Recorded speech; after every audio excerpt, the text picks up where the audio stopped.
Hi, Miss Pantelis. Hello. So, I was wondering if you could maybe talk about grief and maybe start off with the explanation between grief and sadness and how you know you're handling grief properly rather than negatively and all that good stuff. So. Okay. All right, so grief and sadness. So sadness can come out of grief and can be something that you feel when you're grieving, but sadness can also be a temporary thing, whereas grief is a lifelong process. So when you lose someone or something, or your parents go through a divorce and you're a split household, all of those sorts of things can create grief in your life, or can create a feeling of loss. And so that's why they always say, you'll see quotes or different things that say grief is a process. Grief can take the form of anger, it can take the form of resentment, it can take the form of deep, deep sadness and depression.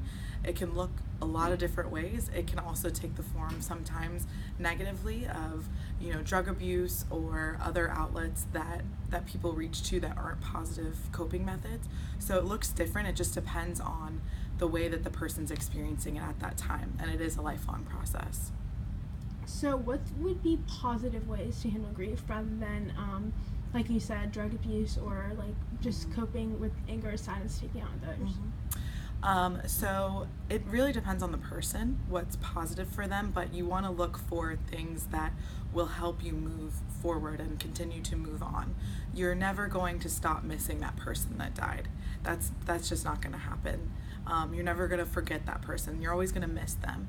But, and the same thing, if you go through a traumatic loss, let's say, the people that lost their homes in the hurricane, they're always going to feel something about that event. It's always going to bring something up in them. So it's just about the way that they deal with that afterwards. And something's negative if it's changing who you are and it's changing your daily habits. And what I mean by that is you're not able to go on with your daily functioning. So for example, if you're a student that's going from class to class to class, it might look like you've gone from being an A student to being an F student or being a C average student. It just these small changes. Or you're not able to handle the things that you used to handle as well anymore. For example, at your extracurriculars, you're not managing them. Your clubs, your time in school, things are just getting overwhelming, and you're really not taking your time to process that. So that can be an indicative of negative coping, where you're just not able to manage the day-to-day schedule of your life.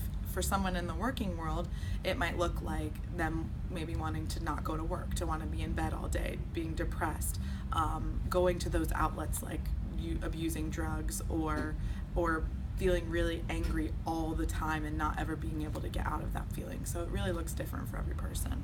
Have you had any personal experience with grief, and like how did you handle it? Like clearly you're a successful individual and you function very properly, but like looking back. So I've had a lot of experiences of grief and loss in my life, but what I will say is the way that I got into the field of working and striving to be a grief counselor and working with children who have lost a parent or a sibling was my own father lost his father when he was 12, very, very tragically and suddenly. And so watching my dad go through that process, I'm 28 years old, but seeing how it's changed over the years and how he still feels this deep, deep sadness and misses his dad, but it's really changed from when I was a little kid to now I'm an adult, just seeing his process. So that's what made me really want to get into this field and get involved in the work that I do. And some of the experiences of the kids that I work with that I see, it really shows me that grief looks different on everybody. It doesn't matter if you're 8 years old or if you're 42 years old, it looks different. For example, this little boy who lost his brother, he was 9 years old at the time, and all he wanted to do all day long, his parents and teachers and everybody described, was play basketball. Any free moment, I want to play basketball. And they were really, really worried, like, why is he not crying? Why is he not sad? Why is he not missing his brother? What's going on? And so it took a few sessions, but after a while, he finally said, you know what? My brother and I used to play basketball all the time. That's what we did together, and this is how I remember him. So it really, hearing those kind of stories and seeing that everybody experiences it differently is really what makes me keep wanting to work with this group. And so, so I have had personal experiences, but what keeps me involved is seeing it through other people's lives.